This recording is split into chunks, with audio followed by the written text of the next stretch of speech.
Hey guys, welcome back to my channel. So today we're going to be talking about 5 ways to give this holiday season and why I think it's important to give. So I'm going to start with why and then the 5 reasons, and I'm going to try to make this short. I've actually already filmed this I filmed this today, and then it's just too long for YouTube, and I'm not very good at the iMovie stuff yet. And then I originally filmed a shoebox video, and then that didn't turn out very well, so I just decided, you know what, I was fiddling with the other one, trying to get it to fit and everything. I was like, nope, I'm just gonna quickly sit down, refilm, make sure it's a short amount of time because the other one was just way too long, and then upload it. So here we are. So why I think it's important to give is for a couple of reasons. The first is just, even if you're on a debt-free journey, or if you're really, like Jared and I, we're out of debt and we've actually paid off our mortgage and we are into that kind of rebuilding phase of our savings. And a lot of times we have a really hard time with giving because we have so many goals that sometimes we get distracted by our goals and we forget that, we need to also give. And I mean, if you follow Dave Ramsey, you know that he's a big supporter of giving on your journey. And that is one thing that we haven't really done the greatest at. Because again, I think we just get so focused on our goals and we want every single penny to go towards our goals, and we just don't want to do it, is what it comes down to. We just don't want to. Or maybe it's not we don't not want to, but we don't think about it, I guess, is probably the best way. We don't think about it. So we are trying to make more of a conscious effort to give, and I mean, I don't need to sit here and tell you all the reasons why giving is a good thing, but I do encourage, even if you are on a debt-free journey or if you are on a financial goal, trying to hit a certain goal, not to forget to also give back, because it feels good. It's a good thing to do, and I think it helps, remind us that, life isn't all about hitting financial goals and about money. And I know that that's something I kind of struggle with sometimes. So it's a good idea to give even though you're on a journey, because honestly, this journey is a lifestyle, and you can't just spend your whole life hitting goals and not thinking about others. I mean, I guess you can, but I wouldn't I'm trying not to do that, and I wouldn't necessarily recommend that.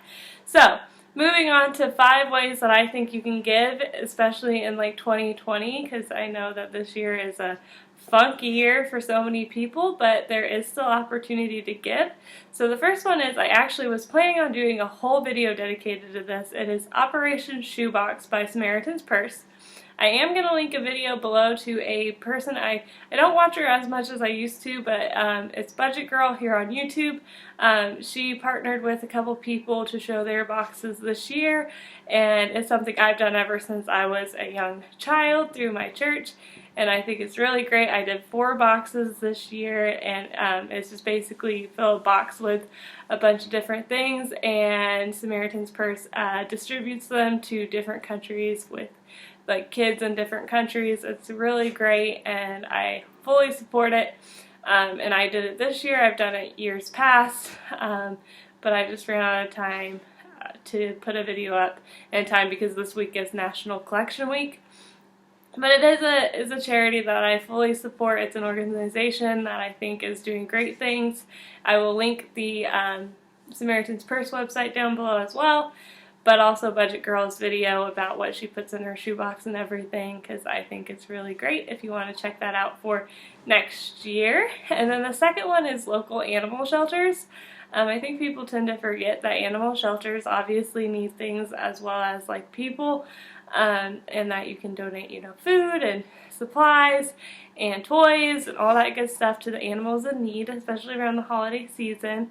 That's the local animal shelter is one too that you can also volunteer if you could foster an animal, or maybe spend time with the animals.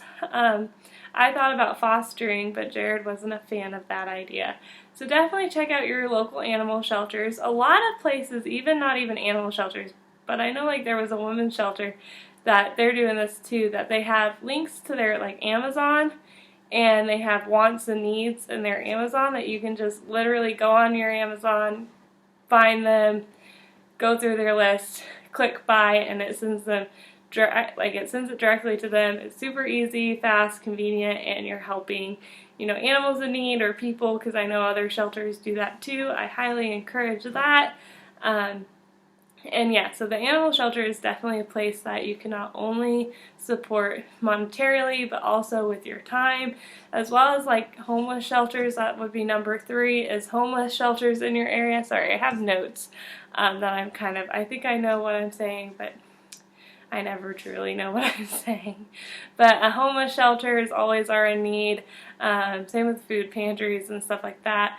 But homeless shelters, especially with the hygiene products, blankets, coats, gloves, hats, especially as it's getting colder, at least here in the Midwest, we're getting a bit chilly. So highly recommend donating to those. Also, if you just want to hand out things to, people you see on the street. I did blessing bags one year where I got a huge Ziploc gallon bag, and I put some change for laundry, toothbrush, toothpaste, shampoo, conditioner, all that stuff, as well as gift cards with a little blanket. And then I just kept those bags in my cart, and when I saw someone that was in need, I rolled down my window and gave them, that. I also put a little card in there, saying I'm praying for you, just a little happy note of encouragement. You could put your church information in there, or some information on things where they could go to get help, local shelters. They probably already know, but it's not always a bad thing to put that info in there for them in case they don't. So yeah, that would be number 3. Number 4 is just your trees and your Kroger and Walmart and stuff. I think those get overlooked sometimes, but they normally have trees that you can pick a name, and it has ideas of what they need or want, and you can actually, while you're doing your own shopping, you can do your shopping for them. That's a really cool opportunity, and something that I think, like I said, gets overlooked. And I'm not going to spend too much time on that, but that's a good idea. I want to try to do that more. I have not done that yet. Our work, or my work, has trees. They partner with a local Head Start program, so I do that, but I think next year I would like to try to do one at Kroger or something like that. The 5th and final thing I would recommend is actually looking around and trying to find someone in your inner circle to give to. I think especially with 2020, a lot of people might be struggling and you might not know it. People, can't work as much because their kids aren't in school. They're not being able to generate as much income as they used to. Different things, different circumstances, people who you might not think are struggling might be, not even monetarily, but, just stressed because of their kids being home. You could give of your time, could give, a meal, help them in other ways, but I just encourage you to kind of look at your inner circle and see if there's anyone that you might know that is struggling that you could help this season to brighten their spirits and make them smile. I'm trying to focus on that as well. Sometimes the people who need help the most are right under our noses and we don't even realize it.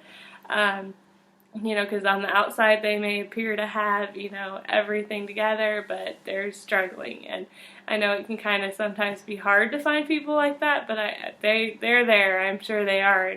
And if you just kind of listen and pay attention, I'm sure we can find plenty of people right in our area, right, who we interact with daily that might need some help, especially with 2020 being so hard on everyone. So I encourage you to kind of just look around your family, your friends' friends, people on Facebook, there's so many outlets now.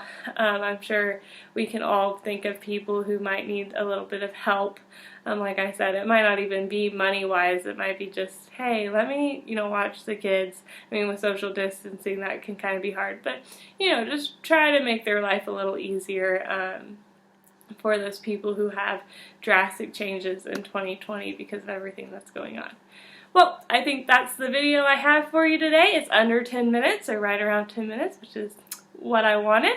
I hope you all have a great day, or whatever time you're watching this, and leave a comment down below on areas that you help, whether monetarily or just of your time. Give us some ideas in the comments, and I will see you in the next video. Have a great night. Bye.